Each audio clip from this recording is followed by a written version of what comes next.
এই কোরআন আপনি কেমন করে পড়বেন, কেমন করে তিলাওয়াত করবেন?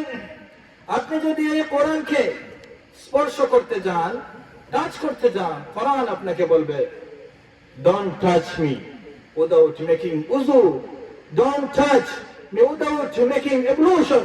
অজু ছাড়া, পবিত্র হওয়া ছাড়া এই কোরআনকে, এই কোরআনের পৃষ্ঠাকে স্পর্শ করা যাবে? আপনি কোরআনকে স্পর্শ করতে গেলে আল্লাহ তাআলা বলছেন লা ইয়ামাসসুহু ইল্লাল মুতাহহারুন। অজু ছাড়া, পবিত্র হওয়া ছাড়া এই কোরআনকে, এই কোরআনের পৃষ্ঠাকে স্পর্শ করা যাবে না। আপনি অজু করলেন, আপনি পবিত্র হলেন, এবার আপনি তিলাওয়াত শুরু করবেন।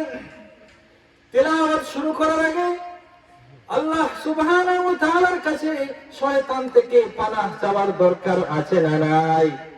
এজন্য মহান রব্বুল আলামিন আমাদেরকে জানিয়ে গেলেন ফাইযা ক্বরা'তাল কুরআন ফাসতা'iজ বিল্লাহি মিনাশ শাইতানির রাজীম। সবাই আমার সাথে পড়ুন আউযু বিল্লাহি মিনাশ শাইতানির রাজীম। বিসমিল্লাহির রাহমানির রাহিম। আপনি ওযু করলেন, আপনি পবিত্র হলেন, আপনি শয়তান থেকে মহান রব্বুল আলামিনের কাছে আউযু বিল্লাহ এবং বিসমিল্লাহ পড়ে পানাহ চাইলেন। এখন আপনি কেমন করে তিলাওয়াত করবেন সেটাও জানার দরকার আছে না নাই? আল্লাহ রাব্বুল আলামিন বলেন ওয়ারাতিলিল কুরআন তারতিলা।